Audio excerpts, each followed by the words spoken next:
Hello everyone, welcome back to my channel. Hope you all are fine. So viewers, मैं अपने parrots को fruit दे रही थी तो मैंने सोचा साथ वीडियो भी बना लूँ। व्यूवर्स, सबसे पहले तो आपने जो अपने पैरट्स के खाने के बर्तन हैं वो अच्छे तरीके से क्लीन कर लेने हैं।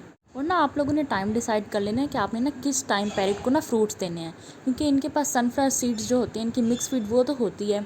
और इनका एक टाइम रख लें जिसमें ना आपने इन्हें फ्रूट्स देने हैं, क्योंकि जो फ्रूट्स होते हैं ना वो पैरट की ग्रोथ के लिए बहुत ही ज़्यादा बेनिफिशियल होते हैं।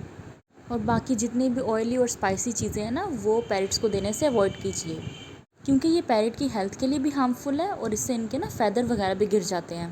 तो आप वीडियो में देख सकते हैं, जैसे ही मैंने फ्रूट ऐड किए हैं फ़ौरन से जो पैरट्स हैं ना वो खाने लग गए, क्योंकि अगर हम बार बार दिन में देंगे ना फ्रूट तो वो फिर इतनी शौक से नहीं खाएंगे, इसलिए एक ही टाइम देना होते हैं। सो व्यूवर्स, जैसे कि आपको पता है मैं डेली पैरट्स की वीडियो अपने चैनल पे अपलोड करती रहती हूँ। उसमें डिफरेंट टॉकिंग वीडियोस भी है, उनकी केयर की वीडियोस भी हैं, तो आप जाके चैनल पे ज़रूर देख सकते हैं। अगर आप चैनल पर नए हैं तो चैनल को सब्सक्राइब कर दें, बेल आइकन को भी प्रेस कर दें ताकि आपको न्यू अपडेट्स टाइमली मिलती रहें। सो व्यूवर्स, मिलते हैं नेक्स्ट वीडियो में। Till then take care, bye bye, अल्लाह हाफिज़।